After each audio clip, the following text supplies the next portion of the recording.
extras. The fury of Devonus did not rest.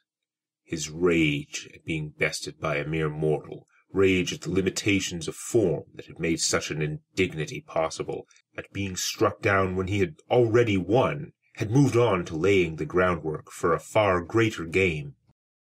Pawns were gathering in the west, but they needed a new king to rise, a warlord such as the world had never seen. The Shatter War was coming, but never again did Delvash assume mortal form.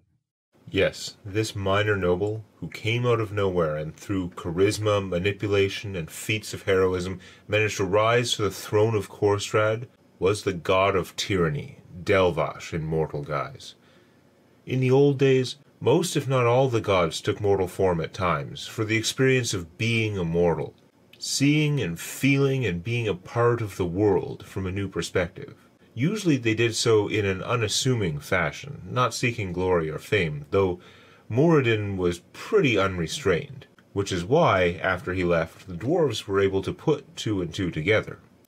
If one god comes down into the world and tries to do things directly, as a full avatar, a physical god, they would be very powerful, but that creates a mess, with mortals, spirits, and other gods rapidly intervening against them, or maybe on both sides. And whatever you might accomplish, you are opening a can of worms, which may prompt the other gods to do the same in ways you don't appreciate. It's also true that when manifesting physically, the more of a god's power they use, the more it will mess them up if something goes wrong and they are defeated. And if a whole bunch of avatars come out openly and mix it up, somebody's getting defeated. Do you want to roll those dice? Now, when a god takes mortal form, as opposed to forming a divine avatar, that still occupies their conscious self. An immortal can contain only a fraction of the deity's knowledge, while losing access to the vast amount of information they receive from the astral sea. It is akin to being blind and deaf if you also lost most of your sense of touch. As long as they are alive, they will be oblivious to what other gods are doing, and there are various other drawbacks. The short version is, the more power you grant your mortal form at the time of creation, the more it takes out of you if you die. The longer it will take for the god to recover, unless they die of natural causes.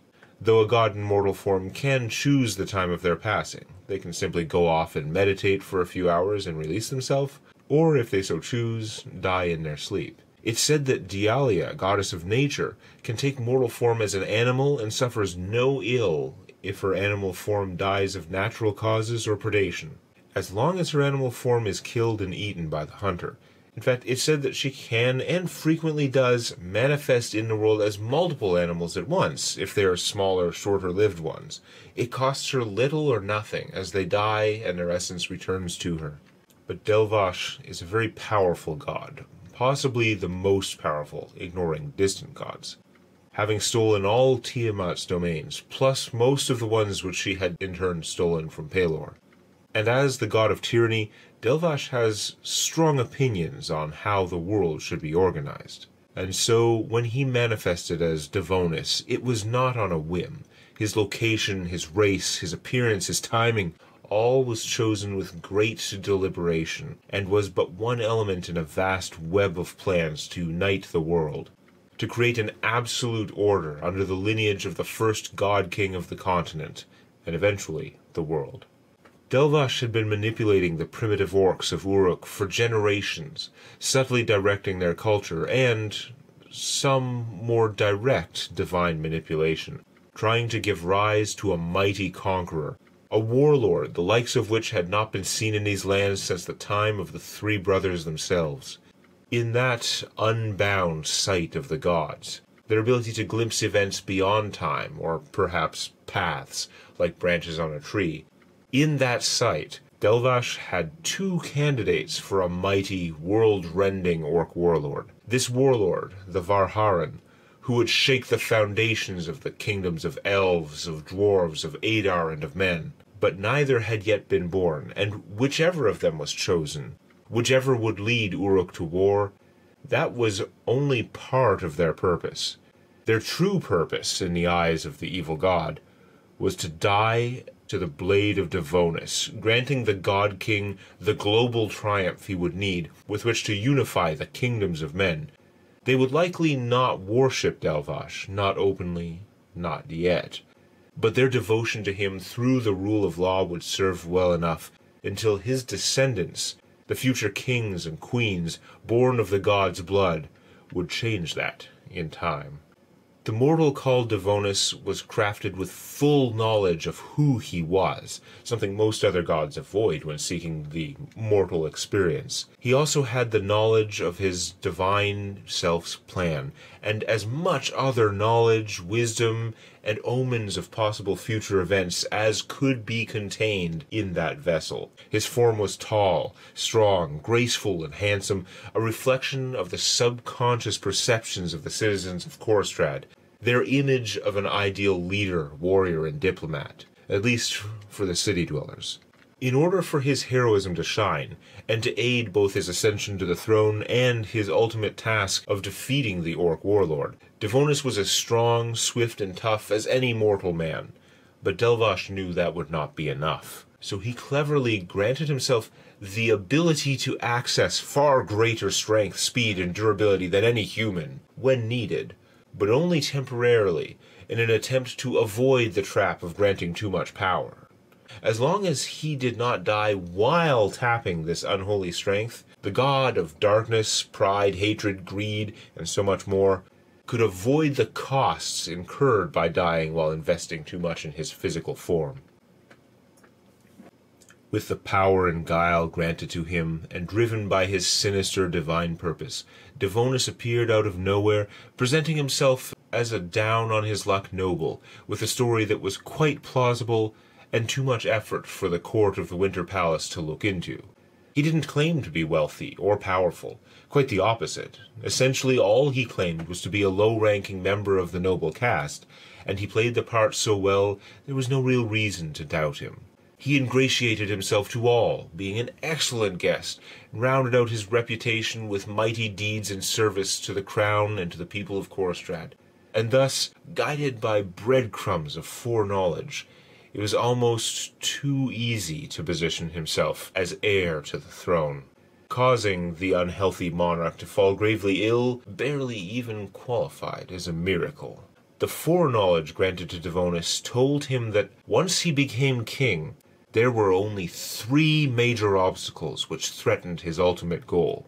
The greatest threat of the 3 was the possibility that the Elven or Eladrin royals would recognize his true nature, or otherwise grow suspicious of him.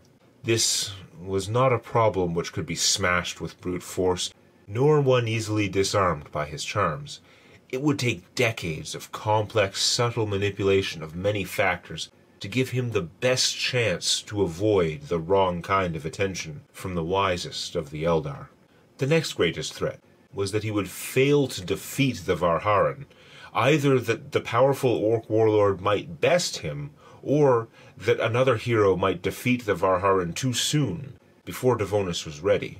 But of course, once Delvash had taken mortal form, he lost the ability to manipulate the orcs any further, forced to rely on his previous preparations and on the metaphysical power all gods have, regardless of where their mind is, to subconsciously apply their will to their domains at the granular, universal level. When given a choice, a chance to show pride or hatred or fear, the will of Delvash would nudge them in that direction, in whatever way would most likely benefit his schemes.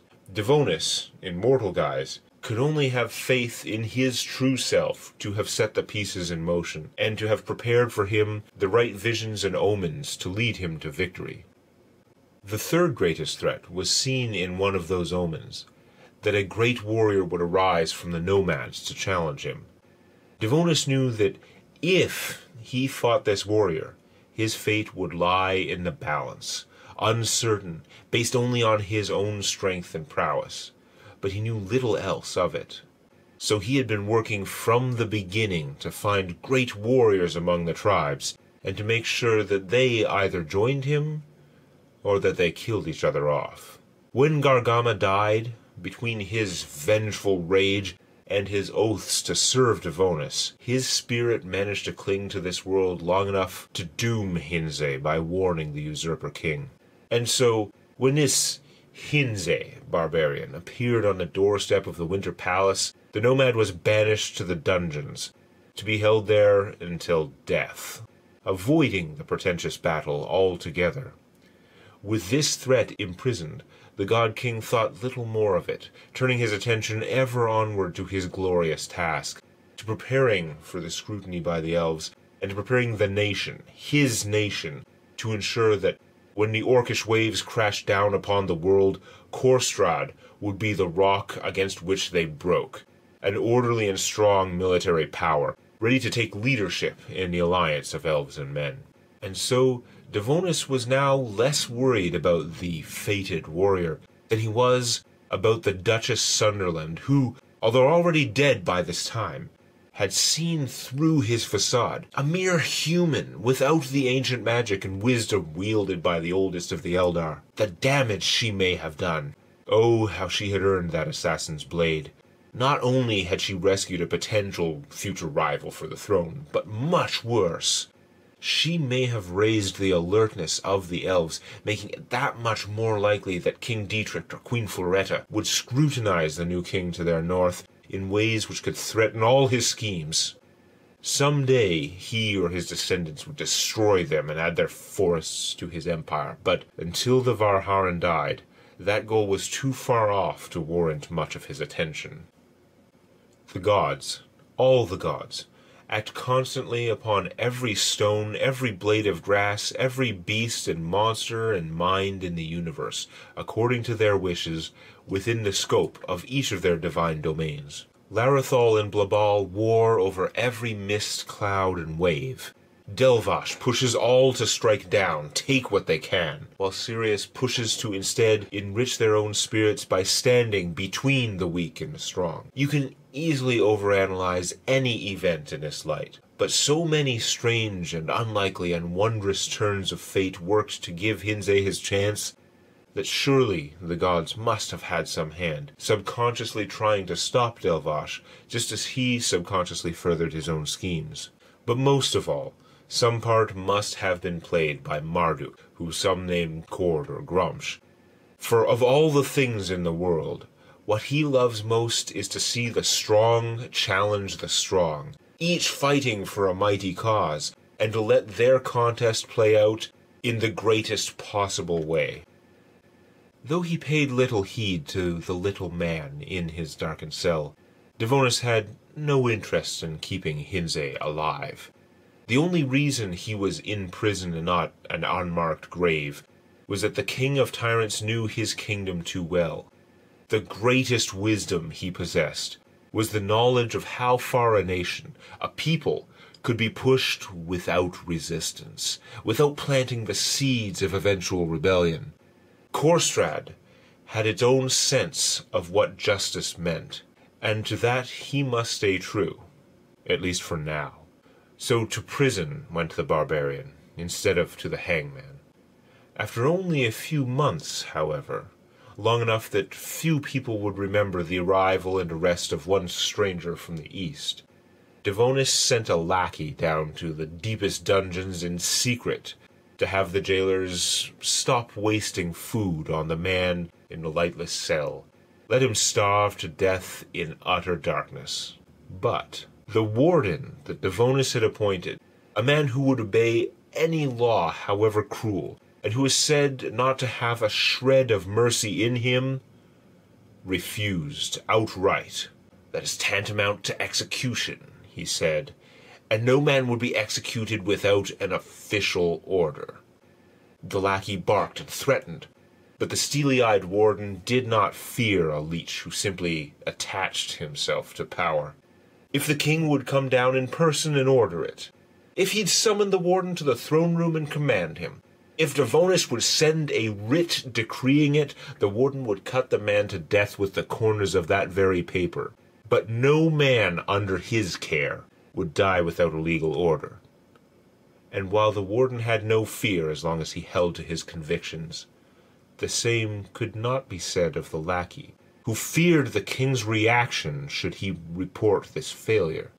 And so the coward reported only that he had instructed the jailers as asked, and by this omission unwittingly saved Hinze's life, whilst the warden, in absence of any order to the contrary, took extra care to ensure the nomad remained in good health, that no accidents should occur which would make a mockery of his principles. Meanwhile, King Devonus recruited new dukes to rule over the nomads of the north and their vast seasonal hunting grounds. Since the beastly Gargama had failed, he turned instead to choosing members of the same ethnic groups as the tribes, but individuals who happened to have been raised and educated in the capital, including young Ikoro. To hold the highest ranks in his new regime, the Dark King required men and women to swear their lives to him in an elaborate, secret ceremony. Though the words of the oath, which the supplicants repeated, could not have been more clear, few of them likely realized the gravity of the divine ritual by which they became bound. Those who swore the oath were blessed with a skill and eloquence when executing the will of Devonus, but bound by his ritual, their lives belonged to him, to do with as he willed. And so it came to pass that one of these young tyrants, Duke Ikoro, came upon an unexpected prize. One of his spies caught a certain lackey in a drunken state, and learned that the man had failed to have killed a prisoner, an enemy of the king. Ikoro had been placed in charge of the next gladiatorial games, and he had many ideas for savage entertainment. But learning of this barbarian, who would shock the king by simply being alive, and whose death would surely please him, Ikoro wasted no time in visiting the deep, dark cell, and the warden could not question the broad authority he had been given to recruit prisoners for the games. And so Hinze appeared in the arena, alive and well, much to the king's furious surprise, when he not only failed to die, but slew the same dragon Devonus had captured, allowing him to credibly challenge the mighty warrior. Devonus saw the omen he had sought to avoid made very real. Nothing was certain now, except that he must crush this man, this walking symbol of his lack of control, or watch all his plans crumble. So though he passed the fool Ikoro without so much as a glance, as soon as the king stood in the blood-soaked dirt, with all eyes upon him, he called in Ikoro's oath. With no more than a thought, his servant gave his life, exactly as pledged. After the battle, when the god of pride had unlocked more and more of his unholy strength, yet failed in his gambit, he died ignominiously, at least in his own mind. His mortal body failed, and his divine consciousness was freed, but in a grossly weakened state. For dying while using all that power cost Delvash the very costs he had tried to cheat his way out of. He had failed to keep the kingdom, his chance to bind and rule the continent, to establish a dynasty. All his plans lay in ruins. Devonus had not even married to Siren Heir, for though many suitors had thrown themselves at his feet, he had not wanted an heir to a mere kingdom, but rather to sire an heir to an empire. And the match he sought, the possible brides Delvash had selected before Devonus even existed, had still been more than a decade away. Delvash, returning to his full divine knowledge and wisdom, was burned, tortured by hindsight, seeing the endless ways in which he could have succeeded, failure and rage turning his endless pride against himself. But with godly perspective, he now saw the cards which remained to him, the orcs and the Varharan. For centuries he had been preparing the Greenskins for a savage war of conquest. Though his plan had been to defeat them, that victory would have meant nothing unless they were a threat to all nations around them, and their leader had to be a warrior truly worthy of defeating. Without Devonus, Korstrad would be weak. the alliance less than it would have been. And so Delvash mustered his remaining resources. The timescale was much shorter, mere decades, making the new, changing plan positively hasty for the evil god. But he began summoning dark forces from below to keep the dwarfholds out of the war, giving the orcs at least one safe flank. And as the candidates for warlord were born and grew up, he tested them both, chose his Varharan, and granted the orc divine visions and dark blessings of power and of conquest. It began with orc raids, the kind which have always plagued trade between Korstrad and the Elven lands to the south, as well as the North Pad, which connected Korstrad and Vistria, and dwarven trade routes emanating from the mountains of the Iron Sea. The type regularly frightened off, if not crushed, by organized military forces, be they humans, elves, or dwarves.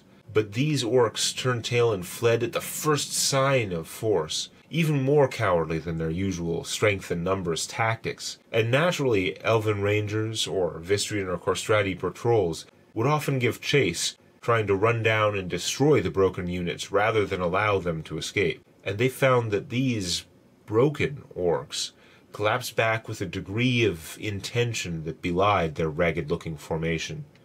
But in most cases, before their pursuers could question it, they found themselves surrounded by hidden orcish reinforcements or found themselves subject to rockfalls or other terrain-based ambushes. No one would accuse the orc leaders of being strategic geniuses, but the sudden introduction of any competent planning, where none had existed before, was frightening and effective in the short term, and was only the beginning. While harrying civilized nations on other sides, the orcs began an organized campaign on the borders of Vistria to their northeast, overwhelming and seizing border forts and listing posts in rapid succession. Many orcs died, but many of the attacks succeeded, allowing them to push further and further before defenders could reorganize or reinforce their next layer of defenses. And soon, the forces of Uruk had destroyed Vistria's eyes and ears, killing over 1,000 soldiers, and effectively taking control of almost all of Angor province. A strong response was required, and so Queen Jasmine von Smith raised a sizable army, which she led alongside her adventurer half-sister Charlie's band of friends, the Archtide Dragoons.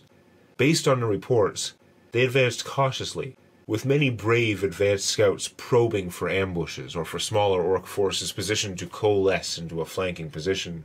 But instead, they found one giant, unified war horde, line after line, column after column of orcs, brazenly challenging the kingdom's power. Though there was no uniform per se, they were all clearly unified by the iron chain each of them wore over their shoulder, like a sash, the symbol of the Varharan, the large orc standing ominously alone at their fore. The orc who had united all the clans, and whose strength had brought 20,000 greenskins to this spot to face down Vistria's strongest warriors. As proud daughters of the smith, Charlie and the queen stood their ground. Though outnumbered more than 3 to 1, the 6,000-strong Vistrian force included a good proportion of crossbowmen and 1,200 cavalry, 400 of which were heavy knights, noblemen and noblewomen in full armor, many with blades, axes, or hammers passed down by centuries of heroes.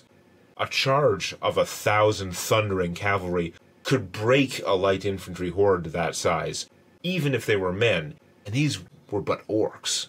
And so Queen Jasmine raised high the sovereign sword of Vistria, which was called Giantsbane, and as she leveled it towards the orc leader, charge they did.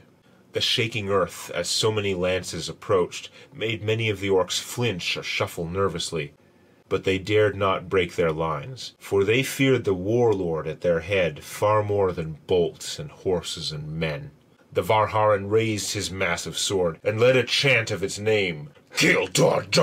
Kill Dar! 20,000 gruff throats rose the rhythmic sound. Kill Dar! Kill Dar! Among orcs, the length of names was a statement of strength. Claiming a 2-syllable name was enough to provoke assault from other orcs, unless they believed that you were indeed stronger.